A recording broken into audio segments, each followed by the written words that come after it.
ya sebagai pemilik perkara tentu ya bisa saja memanggil yang bersangkutan itu sebagai saksi untuk diperiksa di persidangan gitu.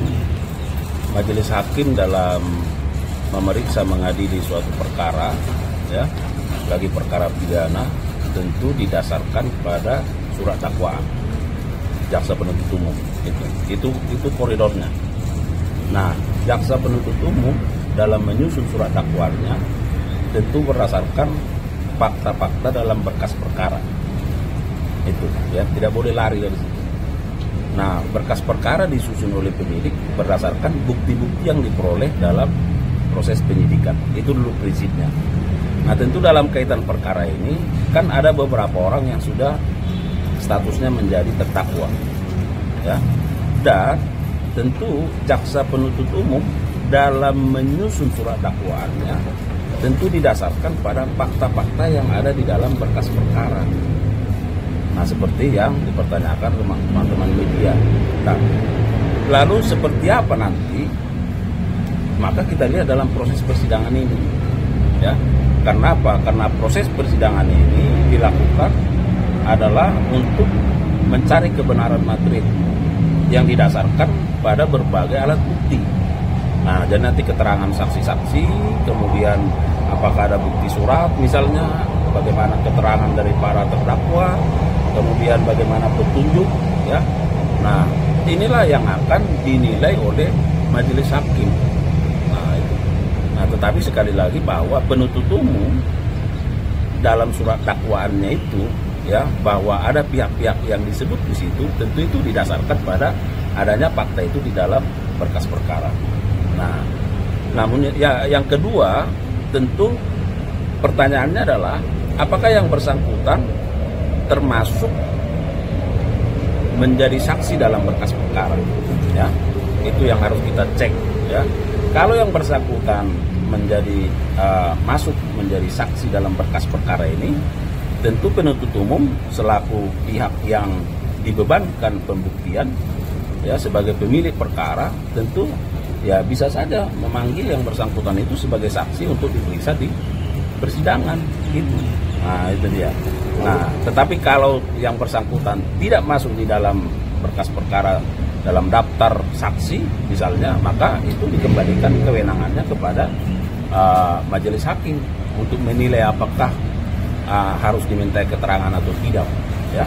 Nah, jadi ini sedang berproses. Nah, kemudian seperti yang saya sampaikan bahwa tentu dasar dari penuntut umum menyebutkan pihak-pihak itu dalam surat dakwaannya didasarkan pada fakta-fakta yang ada di dalam berkas perkara.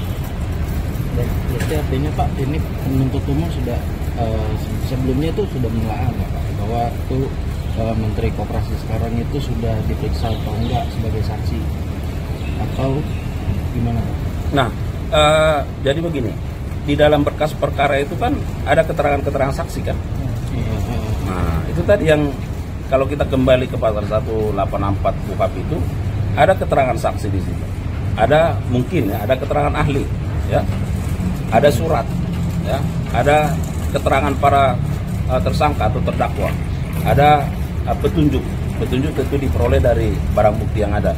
Nah, tidak harus dari keterangan yang bersangkutan, tetapi bisa dari keterangan-keterangan lain yang ada dalam berkas perkara.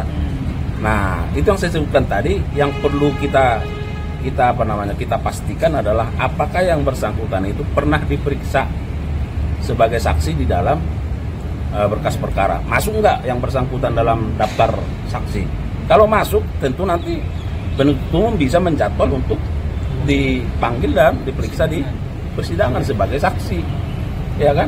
Nah, kalau tidak, ya kalau memang dari keterangan-keterangan nanti di persidangan ternyata kuat bahwa peran pihak-pihak terkait, hakim bisa menentukan sikap seperti apa. Itulah fungsinya majelis hakim yang memimpin mengadili perkara ini. Nah, itu dia. Ya. Keterangan saksi yang dihadirkan di persidangan selain dari Budi Ari, mereka menyebutkan ada keterkaitannya dengan Budi Ari ini terkait dana-dana yang masuk itu. Apakah Kejaksaan Agung sendiri akan menyelidiki secara terpisah selain dari pihak Polda gitu Pak? Nah, ini kan masih berproses. Ya kan baru dibacakan surat dakwaannya. Nah, jadi dibaca surat dakwaannya, kita lihat apakah para terdakwa ini mengajukan eksepsi?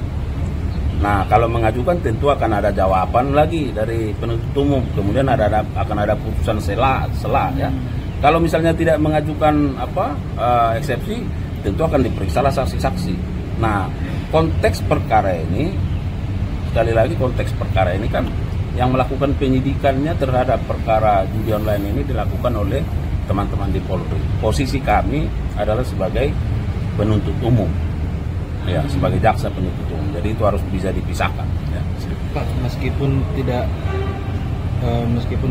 yang bersangkutan itu belum diperiksa sebagai saksi, ini kan di dalam surat dakwaan kemarin itu terang gitu bahwa dia mengakomodir 2 orang untuk masuk ke Komdigi, Kominfo kemarin itu untuk melakukan penjaringan situs-situs judi online dan menentukan tarif gitu. Dia juga mendapatkan bayaran. Nah, itu bukannya udah cukup keterangan dari para terdakwa sendiri untuk menghadirkan yang bersangkutan dalam persidangan, Pak? Apakah JPU akan meminta majelis hakim untuk menghadirkan yang bersangkutan dalam persidangan? Nah, itu yang saya sampaikan tadi. Nanti bagaimana proses persidangan ini akan kita lihat, ya kan? Nah, disitulah peran dari majelis hakim yang memimpin, memeriksa, mengadili perkara ini. Karena semua kan akan bermuara kepada majelis hakim. Apakah diperlukan keterangan yang bersangkutan? Misalnya nih, karena kita belum cek berkasnya nih, ya kan? Misalnya yang bersangkutan tidak masuk dalam daftar saksi, ya kan? Karena itu kan adalah saksi di luar berkas. Tapi kalau yang bersangkutan ada dalam daftar saksi di dalam berkas perkara, maka ya penuntut umum bisa saja menjadwal, ya kan? Tapi kalau yang bersangkutan tidak masuk di dalam daftar saksi di berkas perkara, maka semua berpulang kepada majelis hakim untuk menentukan seberapa penting, seberapa perlu keterangan yang bersangkutan harus dipanggil karena berada di luar berkas perkara.